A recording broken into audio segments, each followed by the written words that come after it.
हरसिमरत बहुत बादल जी। सर, मैं तो मांग करूंगी कि इस बजट का नाम बदलना चाहिए, क्योंकि ये देश का बजट नहीं, ये सरकार बचाओ बजट है। जे देश का बजट होता तो फिर देश में 28 राज्य हैं, कितनी सारी यूनियन टेरिटरीज हैं, सब मिला के तो ये तो 37 के करीब हो, लेकिन पूरे बजट में केवल 9 राज्यों का नाम था और सबसे उसमें ज़्यादा बजट तो वो 2 राज्यों को मिला जिसकी लाठी के, जिसके कंधे के सहारे में ये सरकार चल रही है। तो ये देश का बजट नहीं सर, ये सरकार बचाओ बजट था। और सबसे बड़ी दुख की बात तो ये है कि बजट में नेचुरल कैलेमिटीज़ और धर्म के नाम पे भी पक्षपात किया गया है। ये तो मैं पहली बार ही देख रही हूँ। बहुत अच्छी बात कि आपने धार्मिक स्थानों को, बोध गया को, राजगीर को, जहाँ जहाँ आपने दिया, बहुत अच्छी बात है। लेकिन जिस श्री दरबार साहब पे, अमृतसर साहब पे रोज़ 2 लाख लोग नतमस्तक होते हैं, उनको मुफ्त खाना मिलता है, सबसे बड़ा दुनिया भर, देश भर के लोग वहाँ पे जाते हैं, और जहाँ पे सारा दिन सरबत के भले की अरदास होती है, उसका तो आपने नाम तक नहीं लिया। और फिर मैं नेचुरल कैलेमिटीज़ की बात करूँ तो फ्लड रिलीफ आपने राज्यों को दिया, बहुत अच्छी बात। जैसे मेरे सहयोगी ने मेरे से पहले बोला कि ये जो पानी आता है हिमाचल को आपने दिया पैकेज, तो हिमाचल का पानी पंजाब में आके पंजाब को जब डुबो देता है और तबाही मचाता है, तो पंजाब को आप क्यों भूल जाते हैं? जब पानी डैम में भर जाता है तो आप डैम खोल देते हैं और हमारा पंजाब डुबा देते हैं। जब घग्गर रिवर का लेवल ऊपर हो जाता है तो चुपचुपीते 7 के राज्यों को बचाने के लिए बंद तोड़ देते हैं और हमारे गाँव को डुबा देते हैं। तो जब बाढ़ आती है तो उनको आपने दिया पैकेज, में उसका आपको आभार प्रकट करती हूँ, लेकिन हमारे राज्य के साथ क्या दुश्मनी है? क्या पंजाब के जनता, पंजाब के लोग, पंजाब के किसान, पंजाब का इंफ्रास्ट्रक्चर सरकार को मैटर नहीं करता? और हैरानी की बात सर, जब बाढ़ आती है तो पंजाब सफ़र करे, जब पानी की कमी हो जाती है तो फिर कांग्रेस हो, आम आदमी हो, भाजपा हो, सारे इकट्ठे होकर षड्यंत्र खेले कि एसवाईएल की नहर बनाइए ताकि पंजाब का पानी दूसरे राज्य को जाइए। तो जब पानी कम होता है तब तो हमारा पानी चुराना चाहते हैं, जब पानी उनमें ज़्यादा हो जाता है तो पंजाब को फ्लड कर देते हैं। और सर, आपको मैं ये भी बताना चाहती हूँ, तकरीबन 70 साल पहले इस सरकार ने, कांग्रेस सरकार ने रिपेरियन प्रिंसिपल्स के खिलाफ हमारा पानी राजस्थान को दे दिया और कहते थे 1 साल में उस पानी का कॉस्ट क्या होगा आपको डिसाइड करके मिले। 70 साल से आज तक डिसीजन नहीं हुए। तो जो पानी हमारा दूसरे राज्य को रिपेरियन प्रिंसिपल के अगेंस्ट जा रहा है, या उसको बंद किया जाए या हमें उसका पैसा दिया जाए, ये मैं आपसे आज मांग करती हूँ। सर, दूसरा मैं ये भी आपसे मांग करती हूँ कि सेंट्रल ग्राउंड वाटर जो कह रहा है कि पंजाब के सारे ब्लॉक्स क्रिटिकल हो गए हैं, हमारे ट्यूब में, हमारे वेल्स में पानी नीचे जा रहा है। आज की रिपोर्ट तो ये भी है कि टॉक्सिसिटी इतनी हाई है कि पीने लायक नहीं है। तो ये सर, हम लोग को तो मदद करनी चाहिए, और इस पूरे बजट में मदद की बात दूर, हमारा नाम तक नहीं लिख गया। हमें डिमांड करती हूँ कि पंजाब को भी दिया जाए। दूसरी सर, मैं किसानों पे आना चाहती हूँ। 4 पिलर बोले थे, युवा, महिला, गरीब, किसान। किसानों को तो मैं बोलना नहीं चाहती, जो कितने किसान खुदकुशी कर चुके हैं, शहीद हो गए हैं, आज तक धरने में बैठे हुए हैं। लेकिन जो ये किसान हकी सरकार होती जो कहती थी 2022 तक हम किसान की आय दुगनी कर देंगे, तो मुझे इतना ही समझा दे कि 2022-23 में तो एग्रीकल्चर ग्रोथ 4.7 थी, तो फिर पिछले साल 1.4 क्यों रहेगी जिनकी पॉलिसीज इतनी अच्छी है? हकीकत यह है कि किसानों के ये दुश्मन हैं, किसानों के हिमैती नहीं हैं। आज हर एक तरह से महंगाई की मार देखिए। आज जो 8 साल पहले 40 किलो का बीज का एक बैग होता था, वो 800 से 1200 होता था, 2000 हो गया।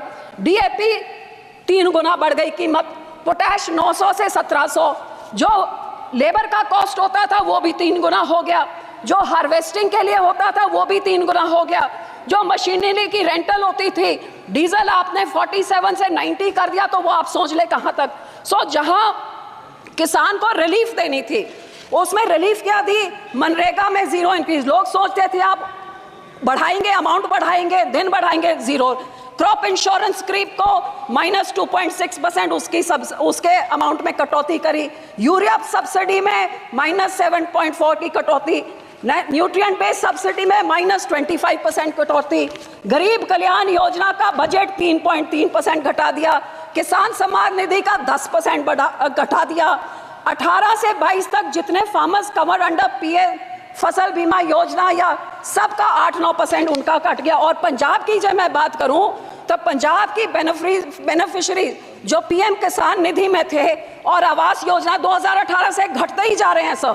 तो मैं ये कहना चाहती हूँ कि जो किसान देश का पेट भरता है, किसान सबसे ज्यादा जो योगदान पाता है, ये 80 करोड़ लोगों को जिनको आप फ्री राशन देते हैं, उस किसान के साथ आप दुश्मनी क्यों दिखा रहे हैं। मैं अपील करती हूँ सरकार को कि जो MSP legal guarantee Swaminathan commission की रेकमेंड C2+50% उसको लागू करें। मैं ये भी बेनती करती हूँ, सजेशन सब 2-4 सजेशन देती हूँ कि जब तक आप नहीं करते कम से कम भावांतर स्कीम लाइए जिसकी एमएसपी पे नहीं बिक रही हो, मिडल जो बीच का रह जाता है वो दे। एक फार्मर फ्रेंडली क्रॉप इंश्योरेंस कोई स्कीम आप लेके आए जिससे किसानों का फायदा हो, इंश्योरेंस कंपनी का नहीं। और जो किसान के जो इम्प्लीमेंट्स हैं इन पे आप जीएसटी को खत्म करिए ताकि किसानों का कुछ फायदा हो, उनकी फल सब्जियां बचे, जिससे किसान की महंगाई, मानसून आ रहा है, टमाटर के रेट कहाँ चले जाएंगे। जी आप इम्प्लीमेंट्स में जीरो करें तो बहुत कुछ फायदा हो जाएगा। सर आखिर में पंजाब की इंडस्ट्री 7 की स्टेटों को टैक्स इंसेंटिव्स देके तबाह कर दिया, हमारी इंडस्ट्री भाग गई है।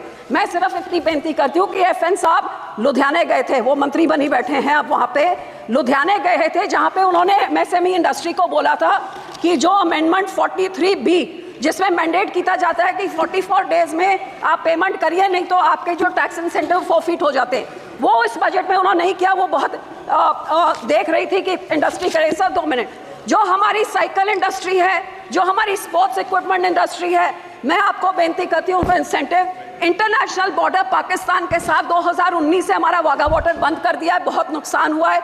ये बॉर्डर खोला जाए और हमारे राज्य को कोई टैक्स इंसेंटिव्स दिए जाए, साइकिल इंडस्ट्री को, स्पोर्ट इंडस्ट्री को बॉर्डर खोल के, ताकि हमारे इधर का व्यापार बढ़े और नौकरियां भी बढ़े। आखिर में सर मैं सिर्फ आपको यही कहना चाहूँगी, ये कांग्रेस पार्टी और आम आदमी पार्टी ने 10 सालों में पंजाब के खजाने को लूट के तबाह कर दिया है। हमारा यहाँ पे इतना ज़्यादा करोड़ 3.4 लाख करोड़ का कर्जा एक छोटे से राज्य पे चढ़ गया। GSDP रेशो 49% हो गया है। तो सर आप इनको सजा देने के लिए आप RDF रोक देते हैं, हेल्थ मिशन का रोक देते हैं, पर पंजाब के लोगों का क्या कसूर है। मैं आपको बेनती करती हूँ, जो हमारा पैसा है वो पैसा आप दीजिए। अनएम्प्लॉयमेंट रेट जो देश में उसका दुगना है, ड्रग अब्यूज से हमारा राज्य जूझ रहा है। और पंजाब में औरतों का तो ये हाल है कि कुपोषण वो भी बढ़ गया है, अनीमा भी बढ़ गया है। और आंगनवाड़ी के जो राशन मिलता है गरीब बच्चियों के लिए, लैक्टेटिंग मदर्स, प्रेग्नेंट मदर्स और बच्चों के लिए, वो इनकी सरकार ने, आम आदमी की जो सरकार वहां पे है, वो वेरका मिल्कफेड प्राइवेट आधारों से लेके प्राइवेट कॉन्ट्रैक्टर्स को देके सब स्टैंडर्ड चीजें लोगों को देके करोड़ों का घपला हो रहा है। तो सर पैसे ना रोकिए, इनको पिनलाइज करिए ताकि लोगों को उतना हक मिले। और सर आखिर में मैं यही कहूँगी कि सबसे highest population 32% SC population Punjab में है सर। सबसे बड़ा ग्रैनरी को योगदान पंजाब देता है। फ्रीडम स्ट्रगल में सबसे बड़ा योगदान हमने दिया। इस राज्य के मांगों को पूरी करके हमारे किसानों को हमारे चंडीगढ़ की राजधानी हमें दीजिए, हमारा पानी दूसरे राज्यों को जो आ रहा है उसको रोक के उसकी रॉयल्टी हमें दीजिए, नहीं तो वो सारे फैसले रिवोक करके हमारा पानी पंजाब पे रखिए। धन्यवाद जी, धन्यवाद करती हूँ, शुक्रिया।